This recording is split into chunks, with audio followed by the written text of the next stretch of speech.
여러분 이 가사를 다 믿으시나요? 예, 그러면 어떻게 해야 돼요? 신바람 나야 됩니다. 그렇잖아요. 그죠? 하나님이 우리를 실제로 일으켜 주시고 언제나 새 힘을 주십니다.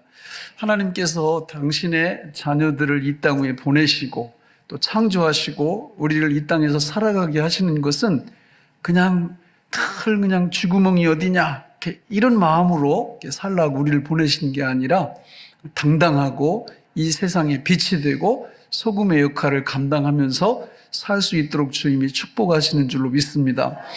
우리 하나님이 우리의 누구세요? 예, 아버지이세요. 아버지. 그러니까 우리의 정체성을 우리가 늘 이렇게 알아야 되는데 실제로 그분이 우리의 아버지 되심에 대한 그 실체를 잘 몰라요. 저도 그렇고 여러분들도 그렇고. 하나님이 이 땅 위에서 100년 남짓 살게 하신 이유는 목적이 거기 있습니다. 하나님의 아버지 되심의 그 영광이 어떤 것을 계속 깨달아서 알아가게 하시려는데 목적이 있어요. 시간이 필요한 겁니다. 우리가 신생아가 태어나면 처음부터 이 아이가 부모의 은혜를 알고 이런 거 모르잖아요. 영적으로도 똑같습니다. 예수 믿고 성령으로 거듭나면 태어나는 순간 잘 몰라요. 그러니까 이 세상에서 살아가면서 하나님 그분이 우리 아버지라는 이 영광을 하나씩 배우게 하시는 거죠. 실제로 이 세상에서 혼자 사는 게 더 좋을까요? 결혼해서 가정을 이루고 사는 게 좋을까요? 당연히 가정을 이루고 살아야 되죠. 그럼 왜 그게 그렇게 좋은가요? 가정을 이루면 누가 태어나요? 자녀가 태어납니다. 자녀가 태어나는 순간 어떤 일이 벌어지느냐면 자기를 낳아주신 아버지에 대한, 어머니에 대한 새로운 관념이 생겨요. 예를 들면 이게 우리 부모님이 나를 위해서 얼마만큼 헌신하시고 희생하셨는지에 대해서 피상적으로 알다가 내가 아이를 낳아서 실제로 키우기 시작하면서 더 깊이 있게 그걸 알아가요. 부모님이 나를 위해서 행하신 헌신과 희생이 이게 내가 상상하는 것 그 이상이구나 이걸 알게 돼요. 그리고 내가 낳은 내 자녀에 대한 사랑하는 마음이 이게 도대체 어디서 왔는지 모르겠지만 상상을 초월합니다. 그래서 이 내리사랑이라고 자식에 대한 사랑은 세월이 가면서 점점 커지고 그리고 부모님에 대한 은혜도 자식을 하나둘 낳아서 길러가면서 그걸 헤아리게 되고 깨닫게 돼요. 그런데 이것이 영적인 세계에서도 그대로 적용이 됩니다. 사도행전을 일컬어서 다른 말로 성령행전, 또 다른 말로 전도행전이라고 부릅니다. 왜 그런 말이 붙었을까요? 마찬가지예요. 여러분, 전도라는 거는 도를 전하는 거예요. 어떤 도? 예수님에 대한 도. 그러니까 예수님이 누구시냐? 그분이 어떤 일을 행하셨냐? 이거를 전한다는 것, 전하기 이전에 내가 먼저 경험을 하셔야 됩니다. 경험을 못하면 절대 전하지 못해요. 그러니까 결혼을 안 한 사람이 자꾸 옆에 가서 결혼해봐, 결혼해서 살면 좋아 이러면 한 대 주워 맞죠. 그렇잖아요. 아니 결혼도 안 했으면서 무슨 결혼을 하고 자꾸 그래 이렇게 그 야단을 칠 거 아니에요. 근데 결혼을 해서 저처럼 애를 한 넷 정도 낳고 그러니까 이런 사람이 이렇게 만나면 결혼해, 결혼하면 안 하는 것보다 훨씬 그 축복이 엄청나 이렇게 말하면 최소한 부정은 하지 못할 거 아니에요. 그렇지 않습니까? 예, 복음 전도도 마찬가지예요. 전도는 아무나 하는 게 아니에요. 본인이 이 도를 알아야 돼요. 예수가 누군지, 그 예수님이 어떤 일을 행하셨는지. 그래서 그 예수를 믿을 때 전능하신 하나님이 우리의 누가 되신다고요? 예, 아버지가 되신다. 그 아버지가 되심의 영광을 경험을 해야 된다 그 말이죠. 이걸 경험을 못하면 여러분 생각을 해봐요. 아니 우리 평택에 제일 돈 많은 분의 아들이 되는 거 이거 대단한 일 아니에요? 난 좀 그랬으면 좋겠어요. 우리 아버지가 평택 제일 부자고 이러면 얼마나 그 목에 힘이 들어갈까? 얼마나 늘 이렇게 기분이 좋을까? 그렇잖아요. 예? 그래 우리 하나님이 우리 아버지라고 그러는데도 그런 감동과 감격이 별로 없다라는 건 그걸 잘 모른다는 거예요. 그래서 하나님이 그걸 깨닫게 해주시려고 이 세상에서 우리를 살게 하시는 겁니다. 할렐루야. 자, 그러면 오늘 말씀에 보면 여러분 1절 같이 한번 1절 2절 같이 읽어보실까요? 시작. 데오빌로여, 내가 먼저 쓴 글에는 길 신사도들에게 성령으로 명하시고 신날까지의 일을 기록하였노라. 자, 데오빌로여 이렇게 시작합니다. 그러니까 사도행전의 그 수신자가 누구냐면 데오빌로라는 사람이에요. 그런데 데오빌로여, 내가 먼저 쓴 글에는 이렇게 시작을 해요. 그러면 이 누가가 사도행전을 썼는데 요 누가가 사도행전 앞에 뭘 썼다는 거예요? 어떤 책을 썼다는 거예요. 그죠? 그게 누가복음이죠. 그런데 거기 봐도 저 이름이 나와요. 데오빌로가. 근데 비교해 볼 가치가 있습니다. 우리 누가복음 1장 1절로 4절을 같이 읽겠습니다. 시작. 우리 중에 이루어진 사실에 대하여 처음부터 목격자와 목격자와 말씀에 일꾼된 자들이 전하여 준 그대로 내력을 저술하려고 붓을 든 사람이 많은지라. 그 모든 일을 근원부터 자세히 미루어 살핀 나도 데오빌로 각하에게 차례대로 써보내는 것이 좋은 줄 알았노니 이는 각하가 알고 있는 바를 더 확실하게 하려 함이로다. 아멘. 자, 읽어보니까 사도행전에 나오는 데오빌로, 누가복음에 나오는 데오빌로하고 뭔가 덧붙여진 단어가 있어요. 뭐예요? 예, 각하예요, 각하. 각하라는 말이 누가복음에는 2번이나 덧붙여져 있어요. 근데 사도행전에는 안 나와요. 그리고 그냥 데오빌로여 이렇게 말합니다. 여러분, 각하라는 호칭은 누구한테 붙이는 거예요? 예, 자기 아랫사람한테 붙이나요? 그렇지 않아요. 우리나라도 각하라는 말을 대통령에게 주로 대통령. 그래서 대통령 각하 이렇게 말하잖아요. 그러니까 저 데오빌로라는 사람도 보통 사람이 아니에요. 각하라는 호칭을 받을 만한 그런 사람이에요. 그런데 먼저 쓴 글 누가복음에는 데오빌로 각하 이러다가 두 번째 쓰는 사도행전에 가니까 그 각하라는 말이 떨어져 나가 버렸어요. 그리고 그냥 데오빌로여, 이게 어떤 그 격이 같아져 버린 거예요. 무슨 얘기냐? 성경학자들은 누가복음을 쓸 당시에 데오빌로는 신자가 아니었다는 거예요. 그리고 그 시간이 어느 정도 흐르면서 사도행전을 다시 그 사람한테 보낼 때에는 예수를 믿는 성도가 됐다라는 거죠. 그러니까 함부로 이렇게 각하라는 사람을 그냥 데오빌로여 이렇게 말할 수는 없는 거잖아요. 그러면 누가가 도대체 이 데오빌로 각하를 어떻게 전도했냐? 어떻게 전도했을까요? 그것은 편지를 통해서 전도한 겁니다. 무슨 복음을 통해서? 누가복음을 통해서.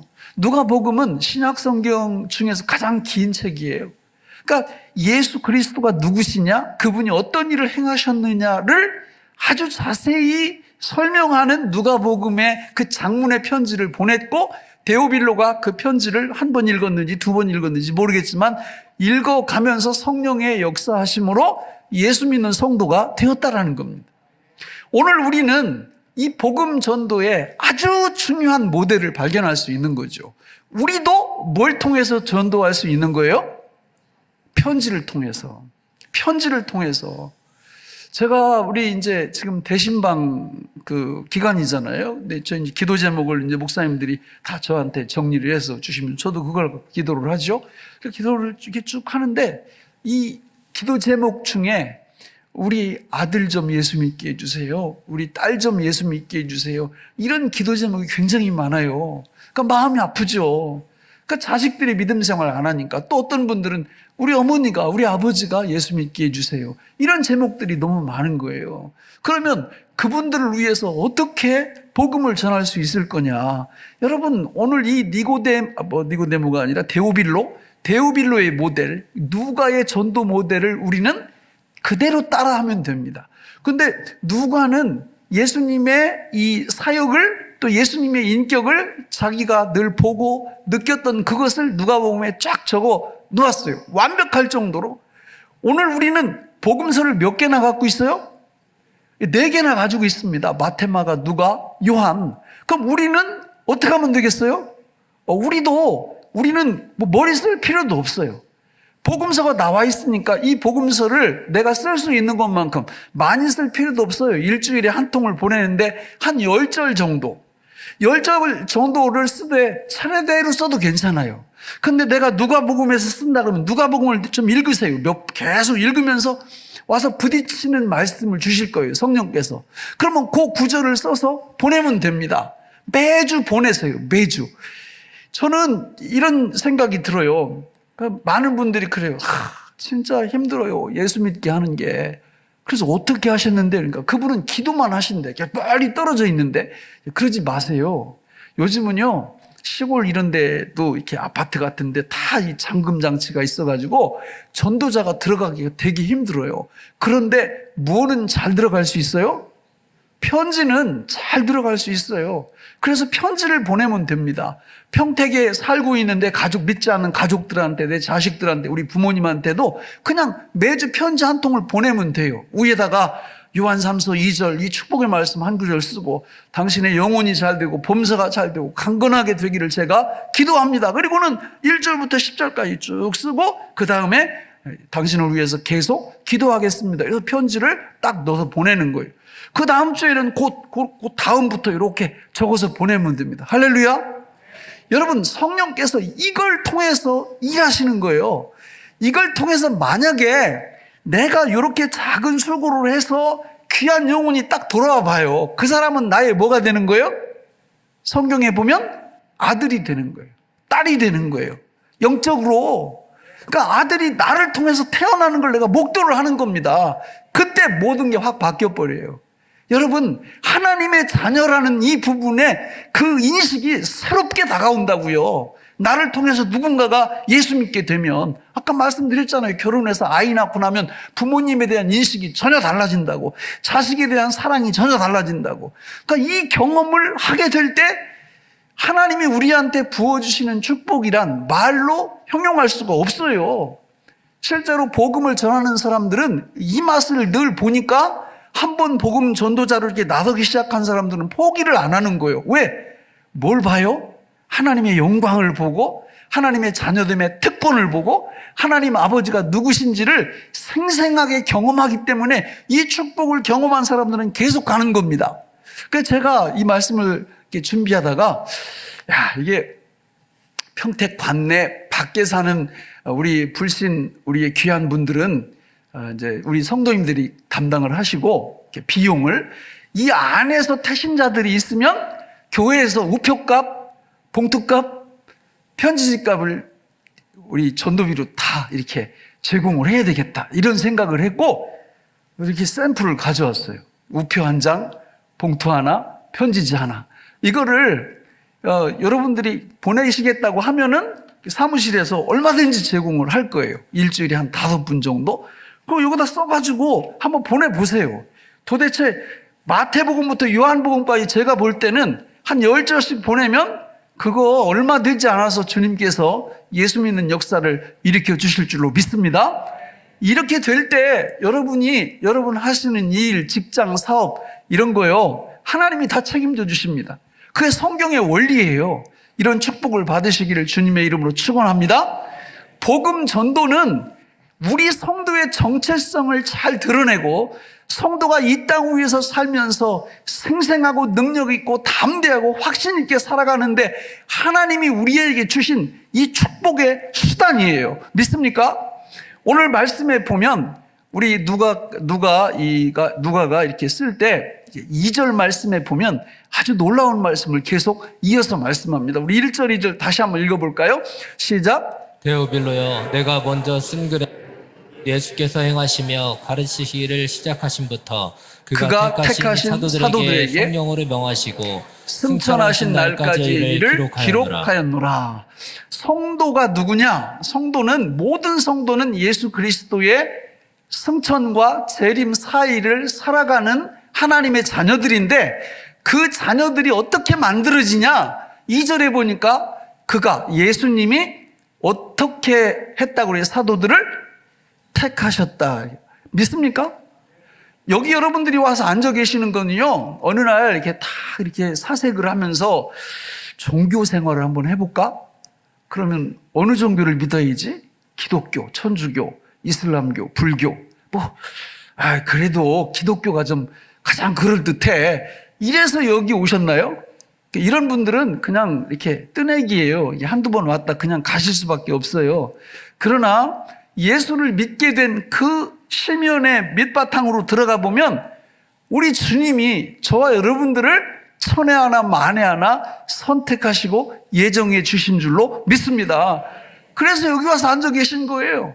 실제로 이 말씀에 보면 예수님이 택하신 사도들이라 이렇게 말씀하는데 예수님이 12제자를 부르시는 과정이 마태복음 10장 1절로 4절에 나와 있는데요. 우리 마태복음 10장 1절만 한번 읽어볼까요? 같이 시작. 그의 12제자를 부르 약한 것을 고치는. 아멘. 예수께서 그의 12제자를 어떻게 했다는 거예요? 불러주셨다는 거예요. 그분이 안 부르시면 그분 앞에 갈 사람이 없어요. 그분이 불러주셔야 우리가 갈 수 있는 거예요. 물론 형태는 우리가 믿는 형태를 취하지만 그 배경에 보면 그분의 부르심이 있지 않고는 우리가 예수를 믿을 수 없습니다. 할렐루야. 그렇게 불러주신 다음에 어떻게 하냐? 다시 한번 2절 볼까요? 2절 시작. 그가 택하신 사도들에게 성령으로 명하시고 승천하신 날까지의 일을 기록하였노라. 무엇로 명하신다고요? 성령으로 명하신다. 다시 말하면 성령을 붙여주셔가지고 성령으로 모든 걸 행하게 하신다 그 말이에요. 왜냐하면 성령님이 오시지 않으면 예수님의 십자가 사역이 우리한테 적용이 안 돼요. 그래서 반드시 이 땅 위에 누가 오셔야 돼요?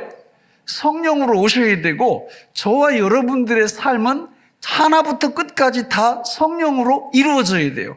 그래서 성경에 보면 성령으로 살라, 성령으로 행하라 다 이렇게 말씀합니다. 여러분 창세기 3장에 보면 아담의 두 아들이 하나님 앞에 제사를 드리죠. 가인도 제사를 드리고 아벨도 제사를 드립니다. 그런데 하나님이 누구 제사만 받으세요? 아벨 제사만 받으시고 가인 제사를 받지 않으십니다. 왜냐하면 하나님의 요구사항에 맞지 않으니까 그런 거예요. 그러니까 오늘 이 시대에 예수를 믿는 모든 성도들에게 원하시는 제사는 어떤 제사냐면 바로 따라서 합니다. 성령의 제사. 성령의 제사예요. 성령으로 살아야 된다는 거예요. 실제로 성경에 보면 여러분 우리가 예배 드릴 때도 뭘로 드려요? 성령으로 예배 드려야 하나님이 그거 받으세요. 신령과 진정으로 예배 드리라고 그러잖아요. 말씀을 읽을 때도 성령의 도우심을 받아서 읽어야 하나님이 그걸 받으시는 거예요. 기도할 때도 어떻게 기도해요?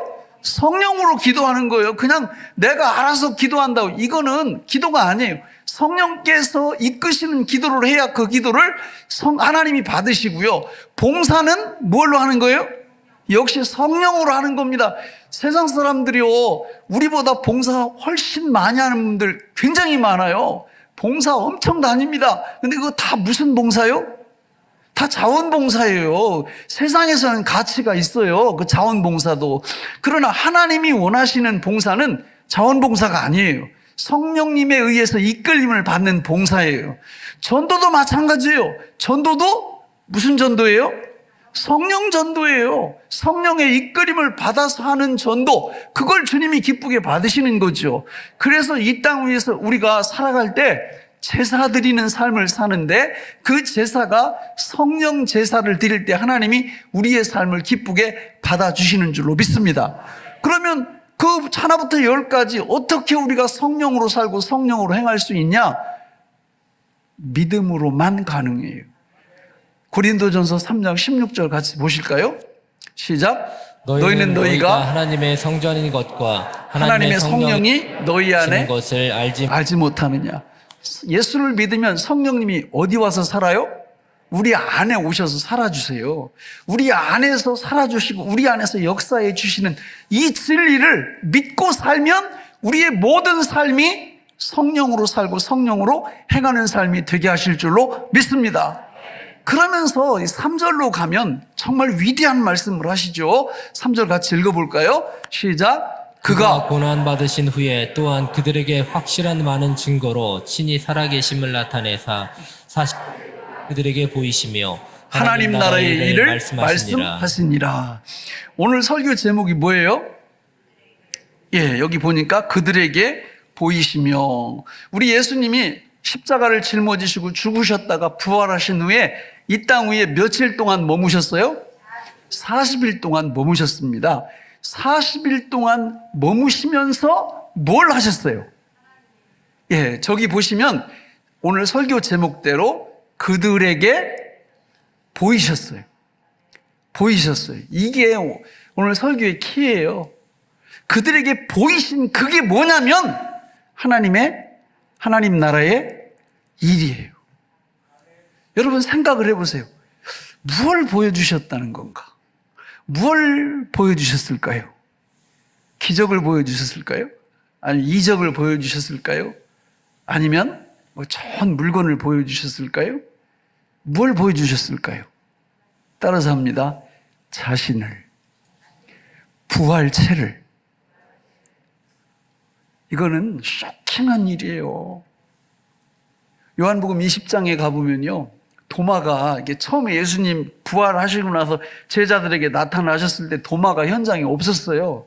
그러니까 도마가 뭐라고 그래요? 나는 예수님의 못자국, 창자국을 내 눈으로 보고 내 손으로 만져야 내가 예수님 부활하신 걸 믿겠다. 이렇게 말을 하니까 그 다음번에 딱 나타나셔서 도마한테 예수님이 그러시죠? 너 손으로 만져봐, 내 손. 옆구리 한번 손 넣어봐.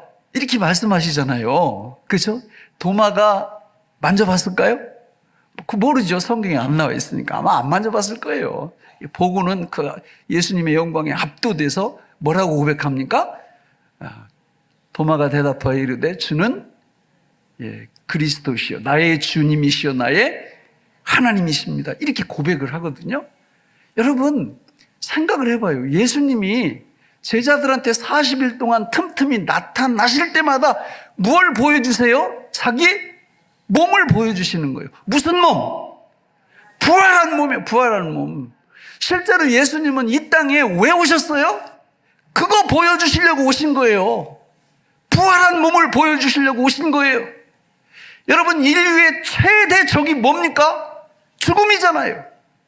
예수님께서 그 죽음을 죽이시고 끝을 끝장내시고 그 모든 저주를 저주로 돌려버리시고 죽으신 지 3일 만에 부활하심으로 우리 주님이 부활체를 입으신 거예요. 아담과 하와가 선악과를 따먹고 나서 우리는 그 죄의 저주에서 지금 온전히 풀리질 않았어요. 거울 보면 금방 알아요. 그리고 우리 교회 규모가 있으니까 자꾸 소천하는 분들이 계속 반복해서 나타나잖아요. 저도 거울을 보니까 많이 사갔어요, 얼굴이. 그래가지고 며칠 전에는 내가 이렇게 눈 밑에 이렇게 이게 하여튼 있잖아요, 눈 밑에 이런 거. 우리 집사람한테 이거 없애는데 얼마면 될까 그랬더니 막 야단치더라고요. 쓸데없는 소리 한다고. 여러분 이게 우리 인생이에요.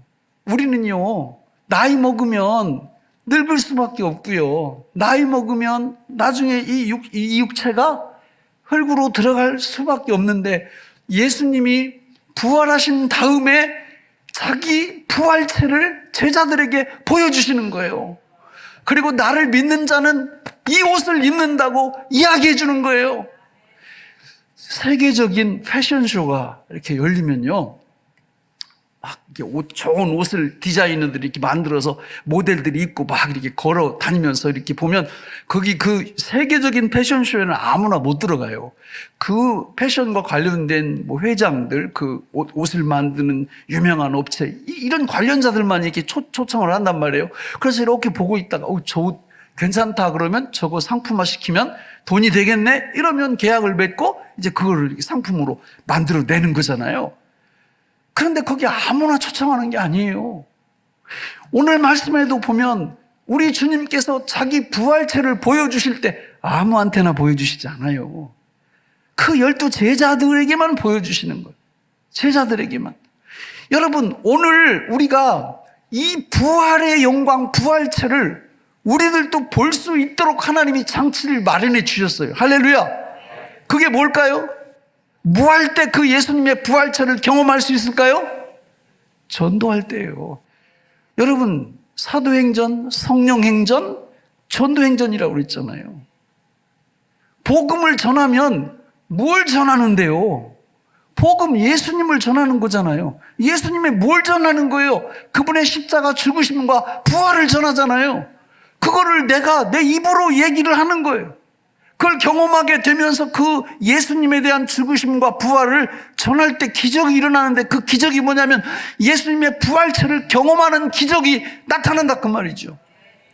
여러분들이 사도행전을 앞으로 쭉 보시면 알겠지만, 여기 예수님의 제자들 복음을 전할 때, 예수님을 전할 때 하기 싫어 죽겠는데 억지로 이게 내가 제자가 괜히 돼가지고 이 복음을 내가 이런 말 하나도 없어요.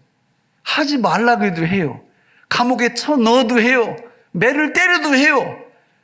여러분, 예수님의 부활의 생명, 부활체를 눈으로 본 사도들은 그 누구도 막을 수 없는 거예요. 그 영광을 여러분 어떻게 막아요? 저 마태복음 22장 11절로 14절 우리 같이 한번 읽어보실까요? 시작. 임금이 손님들을 보러 들어올새 거기서 예복을 입지 않은 한 사람을 보고 이르되 친구여 어찌하여 예복을 입지 않고 여기에 들어왔느냐 하니 그가 아무 말도 못하거늘 임금이 말하되 그 손발을 묶어 바깥 어두운 데에 내던지라. 거기서 슬피 울며 이를 갈게 되리라 하니라. 청함을 받은 자는 많되 택함을 입은 자는 적으니라. 11절에서 무슨 옷이 나와요? 임금이 손님들을 보러 들어올새 거기서 예복을 입지 않은 사람이에요.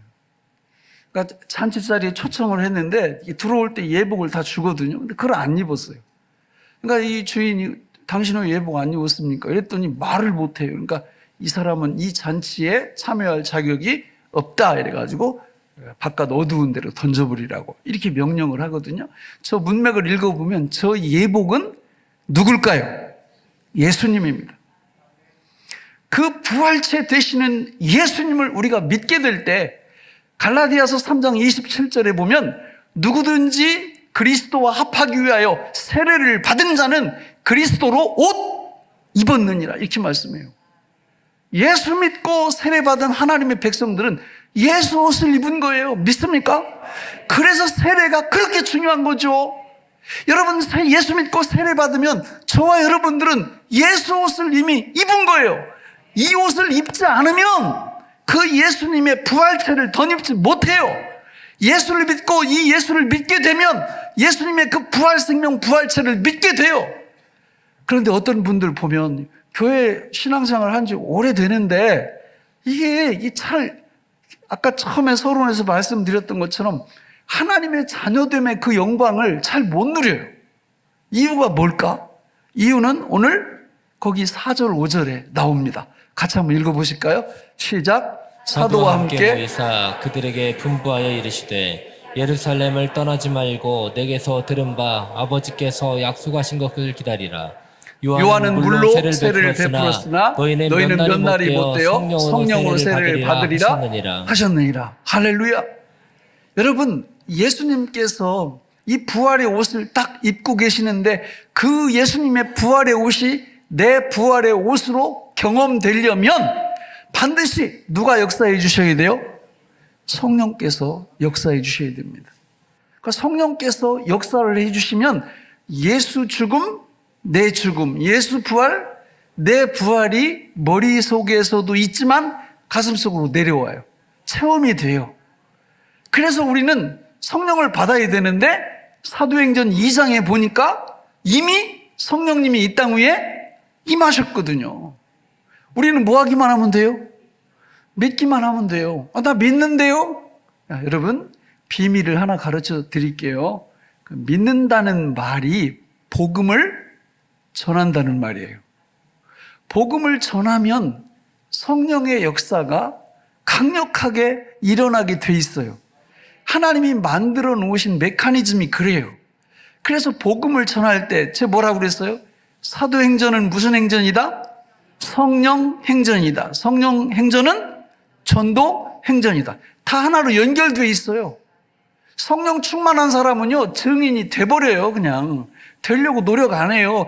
하고 싶어. 왜? 부활체를 받기 때문에, 부활체를 경험하기 때문에, 부활 생명을 누리기 때문에 예수를 자꾸 전하고 싶어. 근데 예수를 전하면 이게 또 성령 충만으로 그대로 이어져요. 이런 놀라운 역사가 우리 삶 속에서 펼쳐지는 겁니다. 여러분, 저는 이 사도행전을 이렇게 말씀을 이렇게 나누고 앞으로도 이게 나눌 걸 생각하면 막 가슴이 뛰어요. 너무 이게 행복해요. 왜냐하면 저만 이 축복을 받는 게 아니라 이 말씀을 듣는 우리 모든 성도님들도 똑같이 이 축복을 받을 것이기 때문에 기대가 됩니다. 기대가. 여러분, 사도행전, 성령행전, 전도행전에 이 놀라운 은혜가 우리한테 딱 임하면 그건요, 그냥 볼 것도 없어요. 여기 사도행전에 나오는 사도들의 모습, 또 우리 빌립 집사님, 스데반 집사님 이런 분들의 모습이 우리 속에서 나타날 수밖에 없어요. 결혼해서 한 생명을 딱 이렇게 낳아봐요.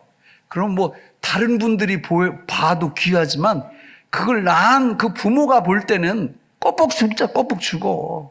너무 귀하잖아요. 그 생명이 천하보다 귀하다는 게 어떤 의미인지 알잖아요. 그런데 그 육체적인 생명도 그렇게 귀하지만 영적인 생명이 탄생하는데 내가 요만큼 기여를 했는데 이게 새로운 영적 생명이 탄생을 한다? 이거를 경험한 사람들은요, 영원히 못 잊죠. 그리고 그 경험을 계속 하는데 자기가 억지로 일부러 이런 게 아니에요. 그때부터는 사도행전 1장 8절 말씀이 내 속에서 실현이 돼버려요. 사도행전 1장 8절이 어떻게 되죠? 오직 성령이 너희에게 임하시면 너희가 권능을 받고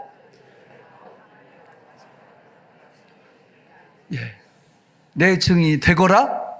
아니에요. 되거라 아니에요. 되리라. 되게 돼 있어요. 이 축복을 받을 걸 우리가 생각하니까 가슴이 뛰는 거예요. 여러분, 저는 우리 교회에 나오는 모든 분들이 이 세상 살아가실 때 멋진 인생을 살아가시기를 바랍니다. 여러분, 천하보다 귀한 생명을 건져내는 그런 사역, 그런 생명 하나님이 우리한테 주셨고 그 사명 감당하게 될 때 거기 따라오는 축복이란 말로 표현할 수가 없어요. 이런 축복의 대상자들이 다 되시기를 예수님의 이름으로 축원합니다. 기도하겠습니다. 하나님 아버지, 오늘 우리에게 주신 이 말씀이 생명의 양식이 되게 하여 주옵소서. 예수님의 이름으로 기도하옵나이다. 아멘.